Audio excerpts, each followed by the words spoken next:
Hai, malam. Kali ini aku tampil beda loh, karena ada yang baru. Lihat aja. Ini adalah lambang dari semangatku malam hari ini untuk yang ketiga kalinya. Masih tentang Sherly, sahabat, kemudian teman, karib, yang perhatiannya melebihi dari Rizka. Orangnya cakep, rambutnya pun ikal, hidungnya mancung, matanya belok. Kalau senyum itu loh, bikin yang lainnya gak ngefek. Tapi buat aku, pokoknya sesuatu yang luar biasa. Belum lagi ketika waktu itu aku nangis, ada masalah sama Friska, aku nangis. Ketika aku menangis, dia mengusap. Tapi yang diusap bukan air mataku, tapi keringatku. Dia bilang, kamu udah terlalu lelah untuk menangis. Jadi yang gue hapus bukan air mata, tapi adalah keringatmu. Bayangkan, hal semacam itu nggak ada cewek bisa mikir kayak gitu. Kalau cewek biasanya kalau nangis, air mata yang diusap. Tapi dia mengusap justru bukan air mata. Itu Sherly. Wah, tiap apa yang dia ucapkan, tiap apa yang dia perbuat, itu benar-benar merubah cara aku berpikir, cara aku berjalan, bahkan cara aku bernafas. Mungkin kalau dulu nafasku, karena terlalu ngadep masalah banyak. Sekarang nafasku udah lega. Rileks, keluarkan. Keluarkan. Dan itu sangat berpengaruh bagi kehidupanku selanjutnya. Itu kekuatan Sherly. Terus 3 hari yang lalu, aku punya keberanian untuk mengungkapkan isi hatiku sama Sherly. Aku nggak mau terus di tengah-tengah, bawah enggak, atas enggak. Aku nggak mau nanggung. Aku berkeyakinan bahwa saat itu aku harus memiliki Sherly. Apapun resikonya. Dari pagi tak siapin kata-kata puitis, siangnya mesti potong rambut, antrinya 2 orang antrinya loh. Sama aja. Tapi itu aku ngerasa antri paling lama karena aku menunggu hal yang paling luar biasa pada hari itu. Udah potong, aku jalan ke butik beli pakaian yang pas buat aku. Sebenarnya keren nggak? Orangnya enggak. Tapi aku punya Sherly. Jadi bisa aku banggakan waktu itu. Akhirnya waktu itu jam 5, aku coba SMS dia, aku ngajak keluar dia. Tapi sebelum SMS ku masuk, dia udah kirim SMS duluan. Dia bilang, "Nit, makan malam yuk." Makan malam sama Sherly. Dan yang ngajak bukan aku, tapi dia. Langsung aku bilang, "Maaf Sher, aku nggak bisa nolak." Sudah nggak bisa nolak. Jalan kita, emang waktu itu kita nggak naik motor, kita pengennya jalan. Kata orang Cina sih, kota Cina dia mengatakan kalau kita mengantar cewek melewati 3 jembatan itu jodoh. Cuman waktu itu yang aku lihat itu cuma 2 jembatan. Yang satu jauh, nggak kuat mas, tau nggak? Jadi akhirnya kita jalan, kita muterin, kita ngobrol. Kadang-kadang dia nanya tentang Friska sih. Tapi aku jawab aja cuek, oh Friska udah jadi orang biasa sekarang. Nah, waktu itu yang milih tempat makan itu Sherly. Kebetulan sebenarnya aku mau makan steak, ya biar kayak orang romantis. Tapi dia pilih menu yang banyak es krimnya. Itu dia, ice cream. You know about ice cream? I don't know. Akhirnya aku pesen entah apa namanya, tapi di es krim itu banyak sekali buah, kemudian ada coklat.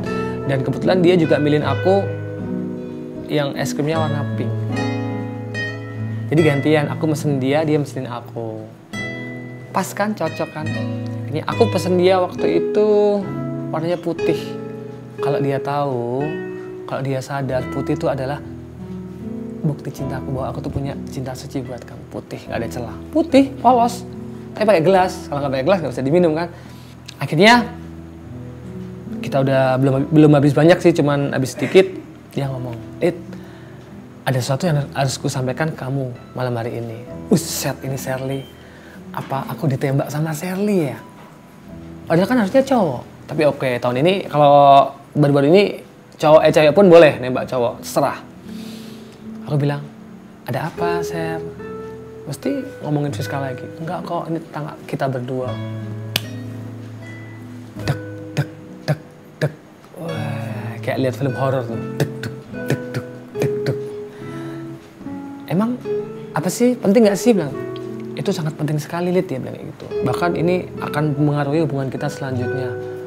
Wah, jadi semakin kenceng pelan, nggak kontrol. Aku kayak habis kena suatu penyakit cinta.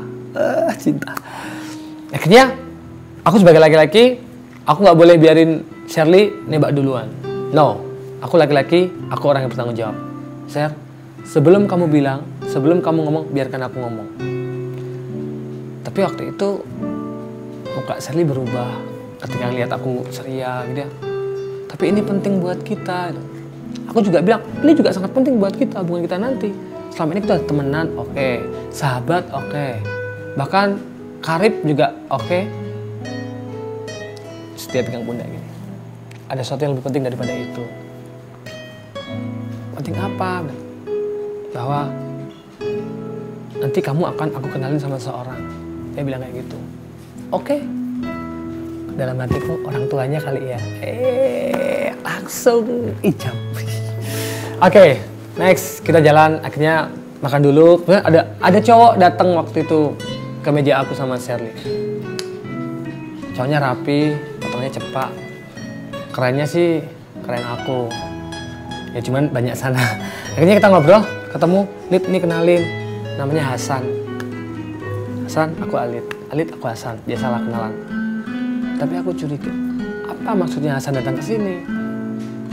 Waktu itu Shirley makan, waktu ngabisin es krimnya, dia sudah nggak menikmati seperti di awal. Ini Hasan adalah seorang karyawan perusahaan swasta di Jakarta, entah apa namanya lupa.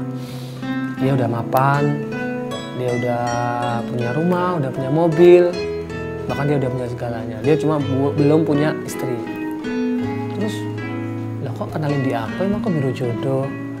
Aku juga belum punya istri, pacar aja belum punya, mobil belum punya, rumah belum punya, ngekos aja bayarnya telat. Akhirnya,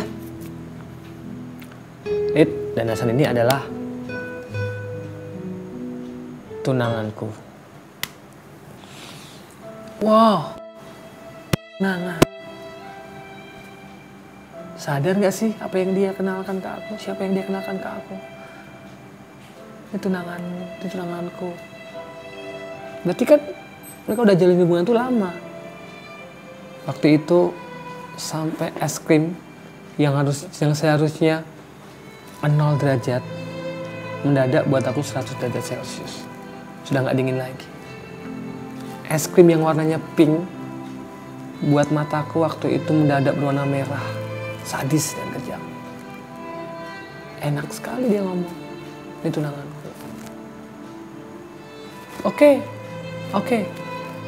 Aku ya senang orang kaya. Dia orang mampu, dia orang mapan. Mobil, rumah, motor. Motor aku juga punya. Sama kan? Sama motor. Gak ada masalah. Cinta. Aku lebih besar daripada si Hasan. Siapa yang nganter dia sekolah? Siapa yang jemput dia sekolah?